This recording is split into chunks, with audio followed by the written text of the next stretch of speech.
By December 1982, approximately 180 climbers had reached the summit of Everest.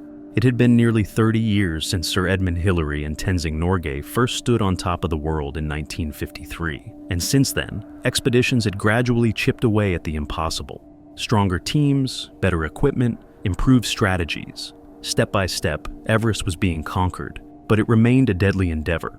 Only a handful had dared to challenge it in winter. The first successful winter ascent came in 1980, when Polish climbers Krzysztof Wielicki and Leszek Cichy reached the top. But they weren't alone. They had an entire team supporting them, fixed ropes in place, and a carefully coordinated plan. Even with that enormous operation, they barely survived the descent. No one had ever summited Everest in winter alone, because that would be madness. The temperatures could plunge to minus 50 degrees Celsius, winds could reach 125 miles per hour, and in the death zone above 8,000 meters, the body was already in a race against time. Every breath was a battle, every step could be the last. And yet, in December 1982, Yasuo Kato did the unthinkable. He and his Japanese team climbed Everest in winter, with Kato reaching the summit on his own. It was one of the boldest, most extreme ascents in history, one that should have been legendary. But Kato's story didn't end with triumph, because summiting is only half the battle, and Everest was waiting for him on the way down. Before the mountain swallowed him, before his name faded into the snowdrifts of history, Yasuo Kato was just a boy who looked up.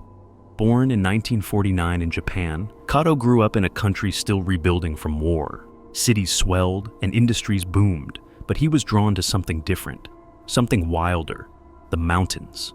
Japan is a land of peaks, rugged and relentless, where mist drapes the valleys like ghosts. From a young age, Kato felt their pull. He wasn't like other climbers, not at first. He didn't grow up with legends of Everest in his ears. He wasn't raised in the elite climbing circles of Tokyo or Sapporo. He came from a world where discipline mattered more than dreams, where hardship was expected, not feared, where endurance, mental, physical, and spiritual, wasn't just a requirement, it was a way of life. Mountaineering in Japan had always carried a deeper meaning. The old monks climbed to purify the soul. The modern alpinists climbed to prove themselves. But for Kato, he climbed for something else entirely. He climbed because he had to. By his teenage years, and inspired by his older brother, a mountaineer who would later work as an alpine guide in Switzerland, he was already testing himself in the cold, pushing his limits on Japan's toughest peaks. He wasn't an early natural talent. He had to fight for every inch of progress. But where others flinched, he pushed forward. Where others stopped, he went further. Pain didn't seem to register the way it did for most people. Hunger, exhaustion, even fear, he acknowledged them, but he never let them control him. And that made him relentless. The 1960s and 1970s were Japan's golden era of mountaineering. Teams of climbers took on the Himalayas with a discipline that stunned the world. They didn't just climb, they conquered. In 1970, a Japanese team became the first to summit Everest's south face, a feat so audacious it made headlines around the globe. Kato wanted in. In 1969, at age 20, he and his brother Takio, along with others, made the first direct ascent of the Eiger North Face in Switzerland. In 1972, he climbed the Grand Horace and the Matterhorn, completing the North Face trilogy, considered the three most challenging alpine climbs. Naturally, Kato's attention shifted further south and the imposing challenge of Mount Everest. On October 26, 1973, Kato, alongside Hisashi Ishiguro, summited for the first time as part of a 50-member Japanese expedition led by Migio Yuasa. They became the first to reach Everest's summit post-monsoon, but the climb left awful scars. By the time they reached the summit, Kato and Ishiguro had run out of oxygen, food, and water and were forced to bivouac for the night at 8,650 meters. The following day, they were rescued, but Kato paid a heavy price for the ascent, losing all of his toes and 3 fingers to frostbite. He eventually stumbled into base camp alive, but only just.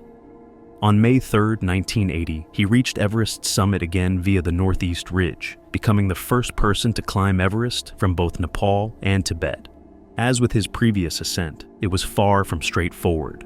After running out of oxygen near the summit, he was again forced to bivouac near the second step during his descent. This climb made him the first non-Sherpa to stand at the highway point on Earth twice.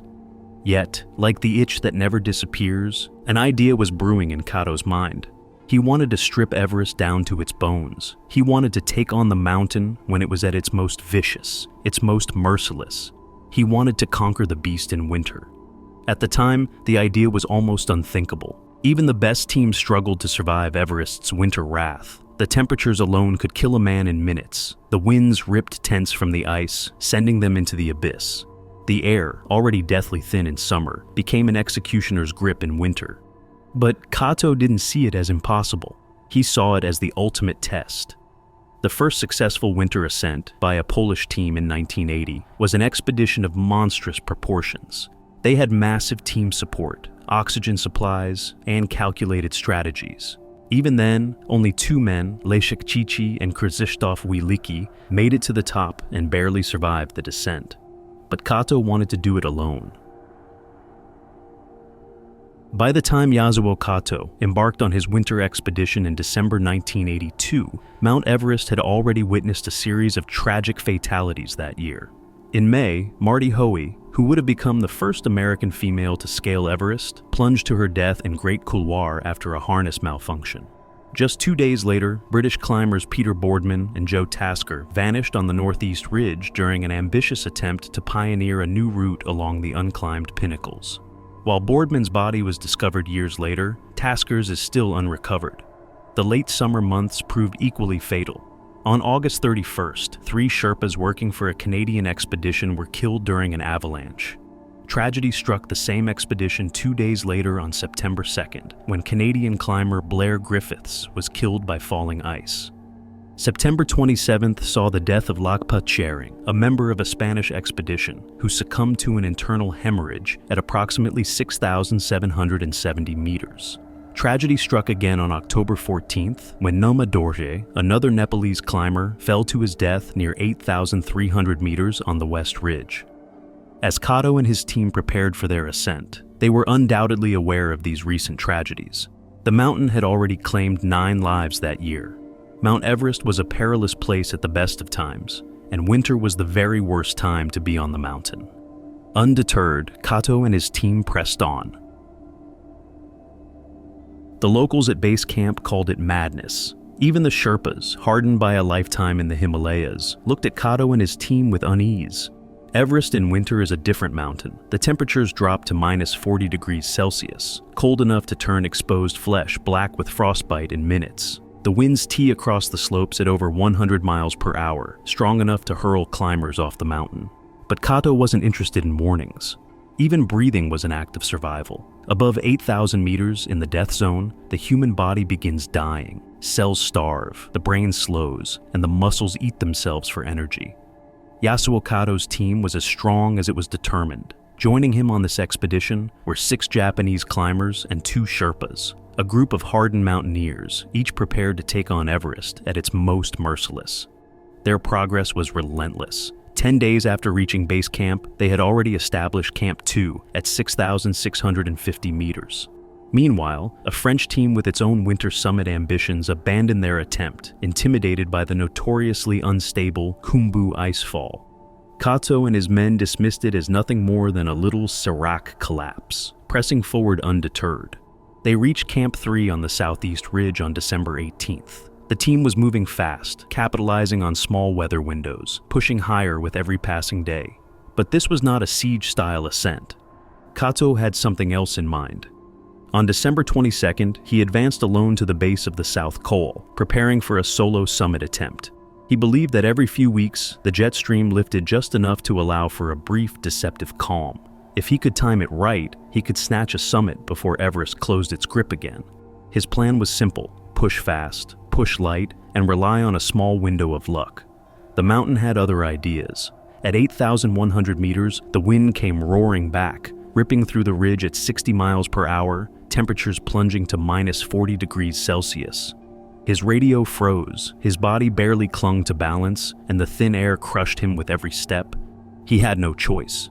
He turned back. 4 days later, on December 27th, he tried again. This time, he wasn't alone. Toshiaki Kobayashi joined him for the summit push. both men relying on bottled oxygen as they stepped into the darkness at 5 a.m. from Camp 4. They moved fast. By 10 a.m., they had already climbed past 8,400 meters, but the higher they went, the more Everest fought back. Kobayashi kept pace with Kato up to 8,800 meters, but that was as far as his body could take him. Exhausted, struggling with the first signs of frostbite, he stopped. He could go no further. But Kato wasn't stopping. At 1:50 p.m., he reached the south summit. At 3:50 p.m., Yasuo Kato stood alone at the highest point on Earth, battered by the relentless Himalayan winter. The summit of Everest, a place most climbers only dream of reaching once, was familiar to him, his third successful ascent across 3 seasons. But this one was different. This was the epitome. He had reached the top in winter, alone, battling conditions so brutal that survival was measured in minutes, not hours. His lungs burned with every breath, his body pushed beyond exhaustion, his frostbitten fingers barely responding. The summit, his victory, was not a place to linger. He had to descend, and he had to do it fast. As he made his way down, he reunited with Toshiaki Kobayashi below the south summit. With darkness falling, there was no hope of making it back to camp. For the third time, Kato prepared to bivouac above 8,000 meters, within the death zone, and, once again, without oxygen. A night at this altitude without proper protection is almost certain death. Suffering from hypoxia, the human body begins shutting down, the brain slows from lack of oxygen, the cold seeps into the bones, and eventually, the will to move, to fight, simply fades. To add to the grim conditions, a storm came roaring in, fast and merciless, swallowing the mountain in a whiteout. More than 200 people died in northern India as a result of this ferocious tempest. The chances of survival for the 2 men huddled on the side of Everest were slim. Kato had been here before, but as this wintry hell enveloped the mountain, they must have known that their lives hung in the balance. A radio message came through asking if they needed Sherpas to ascend and rescue them.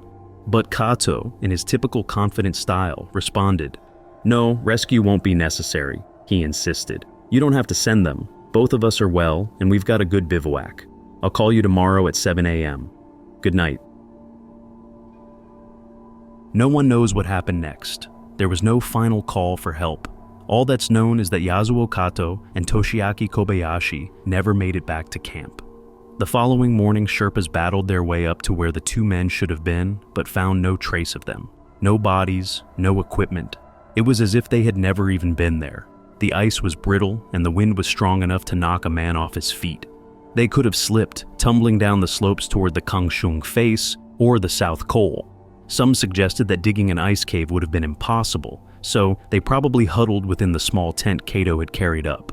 With wind speed topping out at 124 miles per hour during the night, the most likely theory is that the tent and the 2 men inside were simply hurled off the mountain. However it happened, Everest had claimed more lives. For days, the search team waited, hoping, watching, calling out into the frozen void to no avail. Just the ache of silence, the pain of never knowing. Like so many before him, Everest had buried them in its endless white wilderness. The name Yasuo Kato should have been more celebrated. He was the first solo winter summit of Everest, a feat of endurance, grit, and sheer human will. Add to that the first person to summit across 3 seasons, the first non-Sherpa to tame the mountain twice, and the first to summit from 2 different countries. He deserved to be remembered as one of the all-time greats.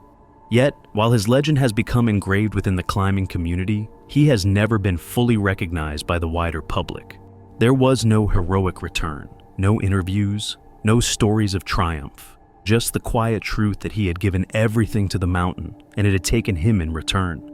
Yasuo Kato was lost to history, and that's part of what makes his story so haunting. Most climbers who die on Everest are eventually found, their bodies frozen in time, permanent markers on the mountain. Kato, despite his incredible achievement, disappeared without a trace, almost as if Everest itself had erased him. If Kato had survived, his name would have been legendary. He would have been celebrated alongside the greats, Reinhold Messner, Edmund Hillary, and Tenzing Norgay. The first solo winter ascent of Everest should have been a milestone in mountaineering history. Instead, he was forgotten. Outside of Japan, there were no books, documentaries, statues, or memorial plaques dedicated to him. However, Within the climbing circles, his name is still whispered with reverence. This was a climber who did things differently. He wasn't chasing fame or fortune. He wasn't trying to break records for the sake of records. He climbed because it was who he was. He pushed himself beyond human limits, beyond what the body and mind are supposed to endure. Not for applause, not for recognition, but because he wanted to know what was possible. Yasuo Kato stood where few have ever stood. He touched the summit of Everest alone, in the heart of winter, when even the strongest teams wouldn't dare to climb. No fanfare, no safety net, no one to pull him back when the mountain finally took its toll.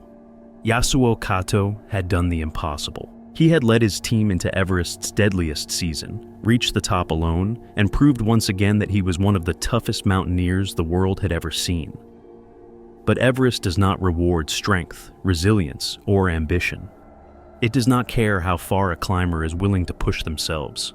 It only cares about who makes it down. And in the end, Kato didn't.